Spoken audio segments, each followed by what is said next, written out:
बिस्मिल्लाहिर्रहमानिर्रहीम अस्सलाम वालेकुम वरहमतुल्लाहि वबरकातुहू। आपने रिसेंटली सोशल मीडिया पे एक वायरल वीडियो देखी होगी जिसमें कश्मीर के एक मशहूर व मारूफ स्पीकर जो है हालिया जो फ़लस्तीन गज़ा और ईरान इसराइल जंग चल रही है, इस हवाले से उन्होंने जो बयान दिया, वो ये कह रहे हैं कि हमसे सवाल पूछे जा रहे हैं कि आप इस मामले में खामोश क्यों हैं, आप अपनी खामोशी कब तोड़ेंगे? और फिर वो ये कह रहे हैं कि हमारी खामोशी तोड़ने से क्या होगा? कि ये एक मसलन इस तरह कह रहे हैं कि पॉलिटिकल कंपशन सऊदीया का क्या है, ईरान का क्या है, आपको ये पता नहीं है, तो क्या हमें इसके बारे में पूछा जाएगा? ऐसा कहना चाह रहे हैं कि हमें इस बारे में नहीं पूछेगा, एक सियासी मसला है।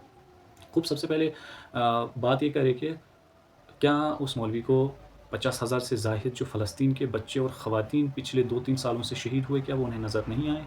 फ़लस्तीन के वो छोटे-छोटे मासूम बच्चे, जिन्हें दूध नहीं मिल रहा है, जिन्हें हर तरफ से मुहासरे में रखा गया, वो उन्हें दिखाई नहीं दे रहा है? क्या उन्हें ईरान में जो मेनाब स्कूल पे 2 बार मिसाइल गिराया गया और उसमें 180 से ज़ायद बच्चियाँ, जो छोटी-छोटी बच्चियाँ जो स्कूल गई थी, उन्हें शहीद कर दिया गया, वो उन्हें नज़र नहीं आए? क्या उन्हें ये नज़र नहीं आ रहा है कि किस तरह ये ज़ालिम जो है उन फैक्ट्रियों को टारगेट कर रहे हैं कि जिनमें बच्चों के फार्मूला मिल्क और दूध बन रहे हैं? तो कुरान और सुन्नत के दावा करने वाले ये दावा कहाँ गए? अगर हम कुरान की तरफ जाएँ, या कुरान आप छोड़ दीजिए, अगर हम कुल्ली तौर पर बात करें, तमाम अदयान व मज़ाहिब में बुराई को रोकना एक फ़ितरी अमल भी है और इसका अज्र भी दिया है इस्लाम ने कि आप बुराई रोकें, और बुराई में सबसे बदतरीन चीज़ जो है वो है ज़ुल्म है, और ज़ुल्म के ख़िलाफ़ क़याम करना, ये तो वाज़ेह है कि हमें बतौर इंसान तो करना ही, लेकिन बतौर मुसलमान और डबल ज़िम्मेदारी आती है कि आप ज़ुल्म के ख़िलाफ़ जो है क़याम करें और ज़ुल्म को रोकने की कोशिश करें।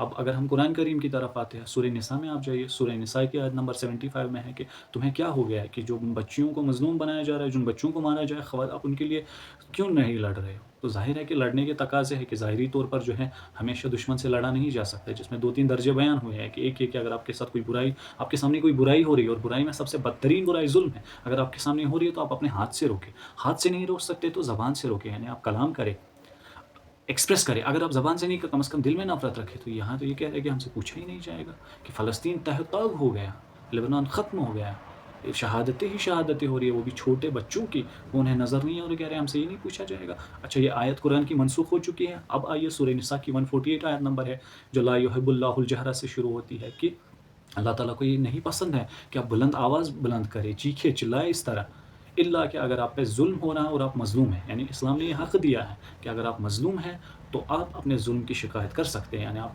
ज़ालिम के ख़िलाफ़ आवाज़ बुलंद कर सकते हैं। तो क्या इसके बारे में नहीं पूछा जाएगा? ये आयतें मनसूख़ हो चुकी हैं, जो कुरान और सुन्नत के दावा है वो खोखले हो गए। अब हदीस की तरफ आए, हदीस में आप तिरमिज़ी शरीफ लीजिए, हदीस नंबर 2255, या बुखारी शरीफ ले, हदीस नंबर 2444, उसमें अनस बिन मालिक रज़ी अल्लाह ताला रिवायत करते हैं, रसूल अल्लाह ने फरमाया कि अपने मुसलमान भाई की मदद करो, चाहे वो ज़ालिम हो या मज़लूम हो। तो ये तो समझ में आता है कि अगर हमारा भाई कोई मज़लूम है तो उस पे जो ज़ुल्म हो रहा है उसके ख़िलाफ़ हम आवाज़ बुलंद करें। लेकिन सहाबा ने रसूल अल्लाह से पूछा कि ये, या इस तरह हदीस में बयान हुआ कि अगर आपका भाई ज़ालिम है तो आप उसका हाथ रोको ज़ुल्म से, यानी दोनों सूरतों में।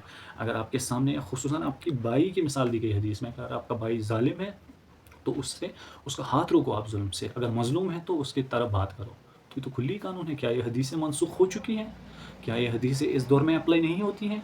अब इसी तरह आप आगे आएँ कि कुरान करीम में सूरह आल इमरान में जो खैर उम्मत कहा गया है, आया 110 में, या इसी तरह 104 में, कि तुम बेहतरीन उम्मत इसलिए हो कि तुम अमर बिल मारूफ और नही अनिल मुनकर करते हो। और नही अनिल मुनकर यानी बुराई से रोकना, अमर बिल मारूफ यानी नेकियों की ताकीद करना। इसमें सबसे बेहतरीन दर्जा और बुलंद तरीन दर्जा यही है कि आप ज़ुल्म के ख़िलाफ़ क़याम करें।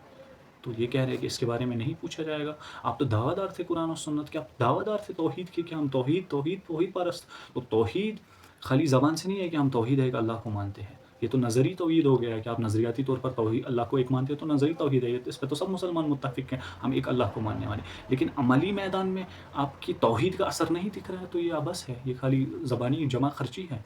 जो तौहीद अमली है, तौहीद अमली की सबसे बेहतरीन मिसाल यही फ़लस्तीनियाँ, यही ईरानी है, और यही शहीद रहबर मुअज़्ज़म है कि जिन्होंने अपनी शहादत दी लेकिन ज़ालिम के सामने नहीं झुके, अल्लाह के अलावा किसी को सुपर पावर नहीं माना, अल्लाह के अलावा किसी के सामने सर नहीं झुकाया, अल्लाह के अलावा किसी से मदद की उम्मीद नहीं रखी, अल्लाह के अलावा किसी की बात नहीं मानी। अल्लाह को मानना अलग है और अल्लाह की मानना अलग है। ये तो वही फिर इब्लीस वाली तौहीद हो गई कि इब्लीस तो अल्लाह को मानता था, खालिक मानता था, रब मानता था, लेकिन अल्लाह के हुक्म को नहीं माना। ये तो वही वाली फिर खोखली और इब्लीस वाली तौहीद होगी कि आप अल्लाह को तो मानते हो लेकिन अल्लाह की नहीं मानते हो। तो लिहाजा ये गर्दो गुबार आपके चेहरे से अभी नहीं गई, क्या आपको पूछा नहीं जाएगा? अच्छा, कुरान पे आइए, ज़माने जाहिलियत में जो बच्चियों को ज़िंदा दरगोर किया जाता था, उनका नोहा और मरसिया कुरान ने लिखा है, बेअय्यि ज़ंबिन कुतिलत।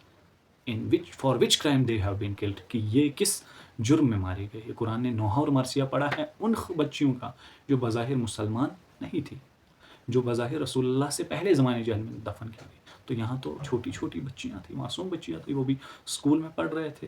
اور ہمارے یہاں تو تعلیم کی، اسکولنگ کی اتنی تاکید ہے کہ جو بھی پڑھنے جاتا ہے تو گویا یہ کہ یہ جہاد کرتا ہے دشمنوں کے خلاف۔ اور وہ بچیاں تو پڑھنے گئی تھی، ان پہ حملہ کیا گیا اور ان کو شہید کر دیا گیا۔ آپ کو اس کے بارے میں نہیں پوچھا جائے گا؟ اصل بات یہ ہے کہ 61 ہجری کے واقعہ کربلا نے اس وقت کے منافقین کو ایکسپوز کیا، اور آج کی دور کی جو کربلا ہے، فلسطین کی قضیہ، فلسطین نے آج کے دور کے منافقین کے سامنے چہرہ ہٹوا دیا۔ آج حق و باطل واضح ہو چکا ہے، یہ دلیلیں ختم ہو چکی۔ آپ شیعہ ہو، آپ سنی ہو، آپ وہابی ہو، اہل حدیث ہو، دیوبندی ہو، کسی بھی ہو، اس سے کوئی فرق نہیں پڑتا۔ لیکن حق کے میدان میں اگر آپ حاضر نہیں ہیں، پھر چاہے آپ شراب پیے یا مسجد میں بیٹھے، ایک ہی بات ہے۔ حق کے میدان میں، حق و باطل کی جنگ میں اگر آپ شریک نہیں ہیں تو پھر کوئی فرق نہیں پڑتا۔ تو لہٰذا آپ نے جو لوگوں کو دھوکہ دیا تھا توحید کے نام پہ، ان چیزوں کے نام پہ، وہ چیزیں آپ ایکسپوز ہو چکی ہیں۔ اور خدا کا شکر ہے کہ اس عصر میں اللہ تعالیٰ نے یہ عظیم نعمت دی کہ بظاہر فلسطینیوں پہ ظلم ہو رہا ہے، بظاہر فلسطینی پہ ظلم ہو رہا ہے، لیکن اس سے بڑے ظالم وہ ہے کہ جو اس ظلم پہ خاموش ہوتا ہے، کیونکہ ظالم کے ظلم کے سامنے چپ رہنے والے باطل کا ایک خاموش لشکر ہوتا ہے۔ اور میری خدا سبحانہ و تعالیٰ سے یہی دعا ہے کہ اللہ تعالیٰ آپ کے چہروں سے مزید منافقت ہٹائے، تاکہ لوگوں کو دکھے کہ اس امت کے ہمدرد کون ہیں۔ خیر امت اس لیے کہا گیا تھا، امر بالمعروف و نہی عن المنکر۔ جب وہ چیزیں ترک ہو جائے تو پھر ایک ہی بات ہے، پھر آپ کتنی بھی نمازیں پڑھیں، تہجد گزار رہے ہیں، لیکن حق و باطل کے میدان میں آپ کی حاضری نہیں، تو پھر ایک ہی بات ہے۔ انشاءاللہ کہ یہ سلسلہ مزید جاری رہے گا۔ ویڈیو کو مزید آگے شیئر کریں، لائک کریں۔ السلام علیکم ورحمۃ اللہ وبرکاتہ۔